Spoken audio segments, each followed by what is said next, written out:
Jemaat sekalian, kita bertemu lagi dalam acara Persekutuan Tengah Pekan. Doa dan harapan saya, semua saudara dalam keadaan sehat. Sebelum kita mendengarkan firman Tuhan, mari sama-sama kita berdoa. Bapa kami yang ada dalam surga, terima kasih Tuhan untuk penyertaan-Mu sepanjang hidup kami. Saat ini Tuhan, kami kembali akan mengikuti Persekutuan Tengah Pekan. Kiranya firman yang akan kami dengar, Tuhan memampukan kami, Tuhan memberikan kami kepandaian, supaya kami dapat mengerti firman Tuhan. Sehingga berkat firman-Mu Tuhan, menguatkan kami, menghibur kami, memulihkan kami. Di dalam nama Tuhan Yesus, berfirmanlah, kami siap untuk mendengarkan. Amin. Baik saudara sekalian, untuk menyiapkan hati kita mendengarkan firman Tuhan, kita akan sama-sama menyanyi Tiap Langkahku Diatur oleh Tuhan.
Bapak Ibu sekalian, kita siap mendengarkan firman Tuhan dan dapatkan berkat firman Tuhan yang menguatkan dan selalu menjadikan kita tenang teduh karena kita selalu bersama dengan Tuhan. Selamat mengikuti persekutuan kita saat ini. Ya saudara-saudara, jumpa lagi dalam Persekutuan Tengah Pekan, dan saat ini sebelum kita membaca merenungkan kebenaran firman Tuhan, kita mohon penyertaan Roh Kudus. Kita berdoa bersama-sama saudara-saudara. Sungguh suatu anugerah ya Tuhan ketika saat ini kami diperjumpakan secara online untuk Persekutuan Tengah Pekan. Dan saat ini Tuhan kami sudah memuji memuliakan nama Tuhan. Dan saat ini tiba waktunya agar kami diperlengkapi. Kami diingatkan, kami dipimpin oleh firman Tuhan di dalam kami menjalani hari-hari kami. Oleh sebab itu Tuhan, kembali kami membuka telinga kami, membuka pikiran kami, dan membuka hati kami agar firman Tuhan ini senantiasa mewarnai perjalanan kehidupan kami. Amin. Saudara-saudara, bentar lagi kita akan merayakan Paskah. Nah, Ketika kita berbicara Paskah, saya secara pribadi tiba-tiba teringat peristiwa 2 tahun yang lalu. Teringat tentang apa Pak Hendrik? Jadi ketika 2 tahun yang lalu panitia Paskah sudah terbentuk. Persiapan sudah dipersiapkan matang. Anggaran sudah mulai dicairkan untuk masa-masa Paskah. Kamis Putih, Jumat Agung, Sabtu Sunyi, dan juga Minggu Paskahnya. Kemudian liturgi sudah mulai dibuat. Bahkan sudah selesai sebetulnya ya. Makanya persiapannya sudah oke. Kita berharap, pokoknya nanti Kamis Putih, Jumat Agung, Sabtu Sunyi, Paskah, semua sudah dipersiapkan. Semua sudah diatur sedemikian rupa. Namun saudara-saudara, beberapa minggu sebelumnya kita melihat bersama-sama sejarah mengatakan bagaimana COVID itu hadir di dalam kehidupan kita. Apa yang sudah dipersiapkan, apa yang mulai ditata dari hari ke hari ternyata runtuh karena COVID. Dan disitulah kita memulai ibadah online, memulai persekutuan, mencoba untuk online. Semua dicoba yang baru. Karena apa? COVID. Dan saat ini saudara-saudara, kita juga kurang lebih 2 tahun sudah hidup dengan coronavirus. Maka dari itu dalam persekutuan tengah pekan minggu ini, izinkanlah saya untuk berefleksi selama kurang lebih 2 tahun ini. Refleksi apa sih? Pemaknaan teologi apa yang bisa kita hidupi ketika kita menjalani kehidupan 2 tahun bersama COVID ini. Nah, saudara-saudara yang terkasih nama Tuhan Yesus. Sebelum COVID, kita mencoba untuk, terutama kehidupan gereja ya saudara-saudara ya, mencoba untuk memprediksi bulan depan, tahun depan ada apa. Makanya kalau dalam kehidupan bergereja, saudara-saudara, kita melihat bagaimana kita menjadwal pembicara atau pengkhotbah. Menjadwalnya pun kalau GKI Sorogenen, tempat kita, bukan cuma sebulan ke depan, bukan cuma 2 bulan ke depan. Kita jadwalnya itu sudah setahun ke depan, saudara-saudara ya. Kita sudah menjadwal setahun ke depan, sehingga setahun ke depan itu pembicara mana aja, dari kota mana aja, anggaran biayanya berapa, kita sudah siapkan, kita sudah atur semua. Besok akan Natal. Oke, kita coba pembicaranya siapa. Udah diatur jauh-jauh hari, berbulan-bulan sebelumnya. Tahun depannya lagi ada Paskah, kemudian ada Natal. Itu kita sudah siapkan. Semua kita siapkan. Namun apa yang terjadi saudara-saudara? Sekali lagi, pandemi COVID itu bisa merusak yang sudah dipersiapkan. Dan kita mencoba untuk hidup di dalam ketidakpastian. Sekali lagi, hidup dalam ketidakpastian. Ketika gereja kita ditutup dan tidak bisa beribadah secara langsung, harus kembali secara online, kita menanti. Wah, ini paling pandeminya paling cuma 2-3 minggu. Kita menunggu hari ke hari, ternyata apa yang terjadi? Kondisi semakin berat, kondisi semakin parah.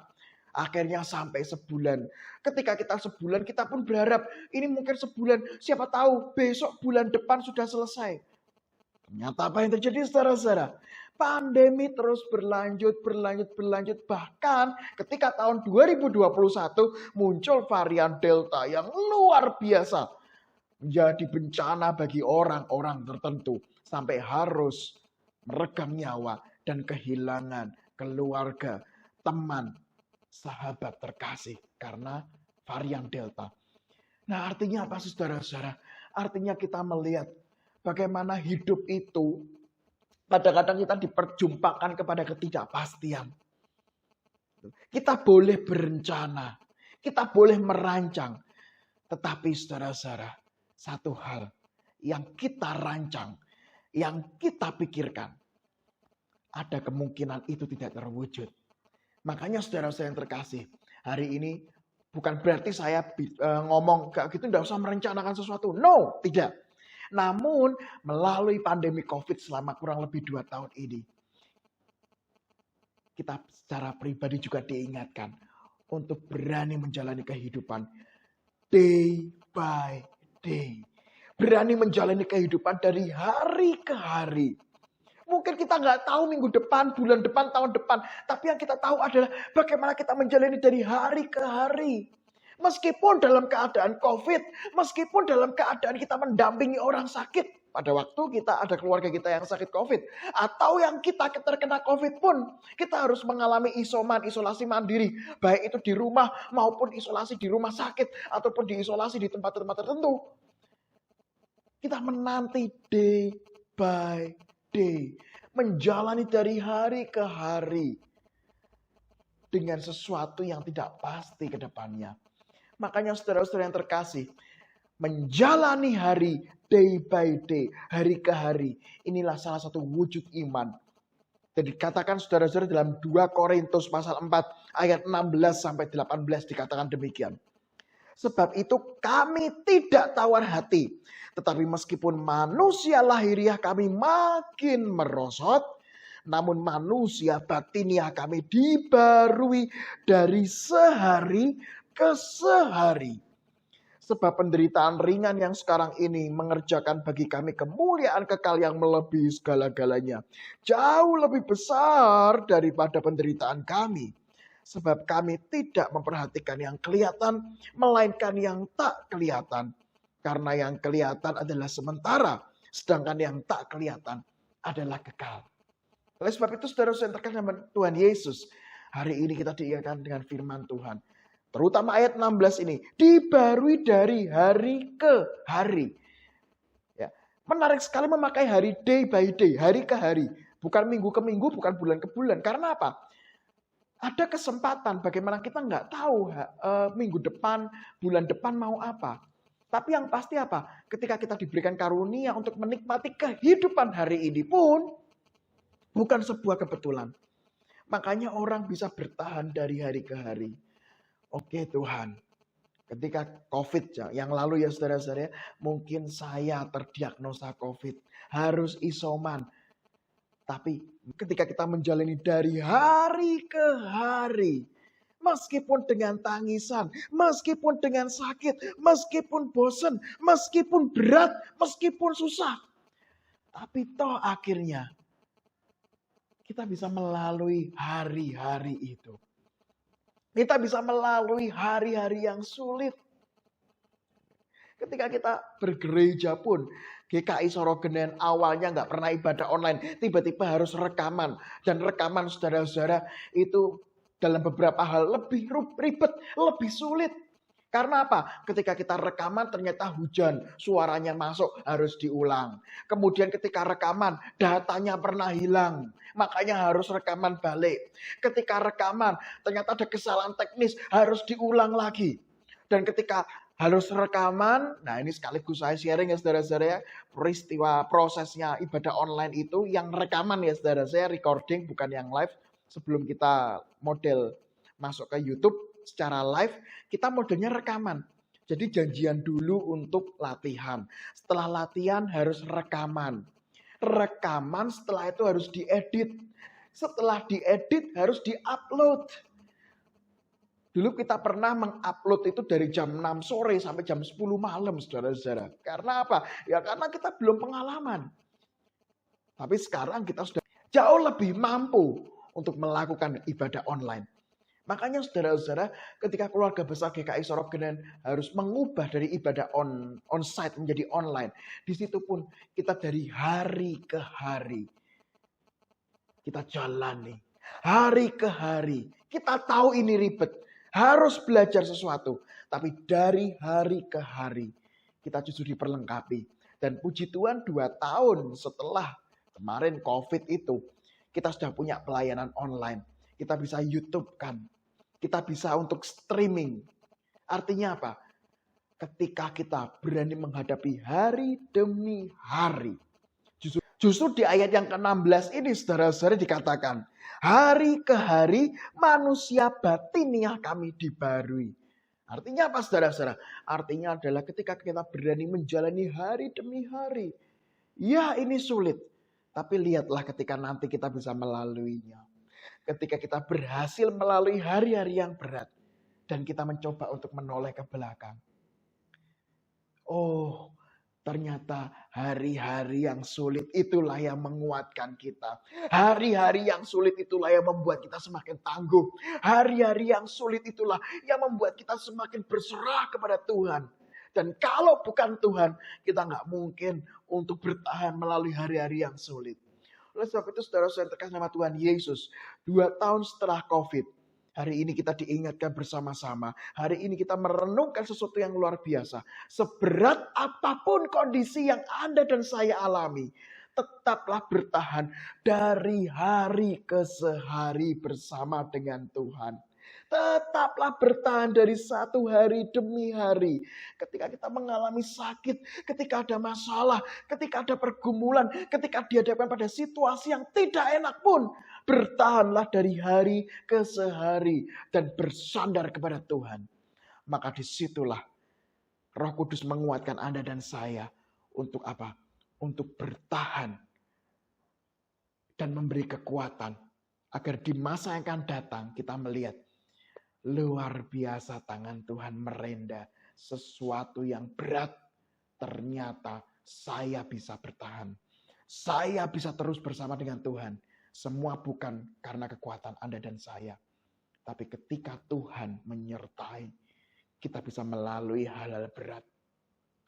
Dan justru itu menjadi pengalaman iman untuk menguatkan kita menghadapi hari demi hari. Amin. Kita berdoa saudara-saudara. Sungguh suatu anugerah ya Tuhan ketika saat ini kami boleh bertahan kurang lebih 2 tahun sejak COVID ini ada. Kami bersyukur ya Tuhan karena kami boleh terus bertahan. Kami boleh terus-menerus bersandar pada Tuhan.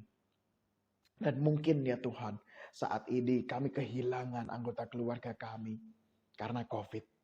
Kami mungkin kehilangan pekerjaan kami. Mungkin kami juga kehilangan kegembiraan kami ketika kami menghadapi COVID. Mungkin kami juga kehilangan rezeki kami ketika COVID. Namun detik ini juga kami melihat bahwa Tuhan memampukan kami untuk bertahan. Tuhan memampukan kami untuk terus berani hadapi hidup. Dan dari hari ke hari inilah ya Tuhan, mampukanlah kami untuk menjalani hari esok. Oleh sebab itu ya Tuhan, ketika kami menghadapi pergumulan detik ini juga, mampukanlah kami Tuhan untuk bertahan. Mampukanlah kami Tuhan untuk terus bersandar pada Tuhan. Sehingga kami boleh kami bertahan dari hari ke hari. Dan kelak kami akan melihat bagaimana tangan Tuhan tak pernah tinggalkan kami. Untuk hadapi setiap pergumulan dari hari ke hari. Terima kasih Tuhan. Dalam nama Yesus kami berdoa. Amin.